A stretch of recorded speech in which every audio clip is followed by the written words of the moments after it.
ഒരു വഴിയെ നടക്കാൻ ശ്രമിച്ചു. ആ വഴിക്കപ്പുറത്തും ഇപ്പുറത്തും ഒക്കെ വലിയ മരങ്ങളൊക്കെ ഇങ്ങനെ വളർന്നു നിൽപ്പുണ്ടായിരുന്നു.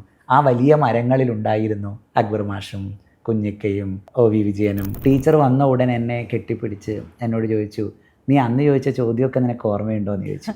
അപ്പം മാത്രം ഞാൻ പറഞ്ഞു, ഞാൻ അന്ന് ചോദിച്ച ചോദ്യവും ടീച്ചർ അന്ന് പറഞ്ഞ ഉത്തരവും ഞാനൊരു പുസ്തകത്തിൽ എഴുതിയിട്ടുണ്ടെന്ന്. പുസ്തകത്തിൻ്റെ പേര് ഞാൻ ടീച്ചറോട് പറഞ്ഞിട്ടില്ല. ഈ ചിരി ഫേക്ക് ആണെന്ന് ആരെങ്കിലും ഇടയ്ക്കിടയ്ക്ക് പറഞ്ഞിട്ടുണ്ടോ? അങ്ങനെ പറയാൻ ഇടയുണ്ട് എന്ന് എനിക്ക് എപ്പോഴും തോന്നാറുണ്ട്. ഞാൻ ഏറെക്കാലം ചിരിക്കാൻ ശ്രമിച്ചിട്ടുള്ളത് എൻ്റെ കുട്ടികളോടാണ്.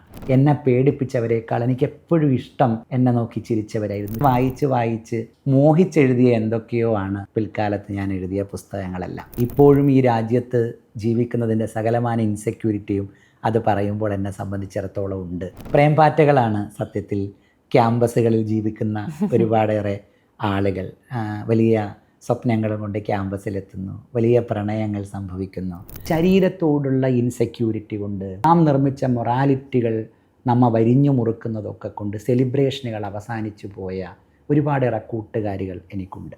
വളരെ കുറഞ്ഞ ഒരു ടൈം പീരീഡിൽ അങ്ങേയറ്റം ആർമാദിച്ച് ജീവിക്കാൻ ശ്രമിക്കുന്നവരുടെ ജീവിതത്തെ അടയാളപ്പെടുത്തലാണ് പ്രേംപാറ്റയിലൂടെ ശ്രമിക്കുന്നത്. മഹാഗുരുക്കന്മാരായി കൊണ്ട് നടക്കുന്ന വലിയ എഴുത്തുകാരുടെ മുമ്പിൽ ഇതെൻ്റെ നോവലാണ് എന്ന് പറഞ്ഞ് അവതരിപ്പിക്കാനുള്ള ഒരു ഇൻസെക്യൂരിറ്റി സത്യത്തിൽ ആ പുസ്തകം എനിക്ക് തന്നിട്ടുണ്ട്.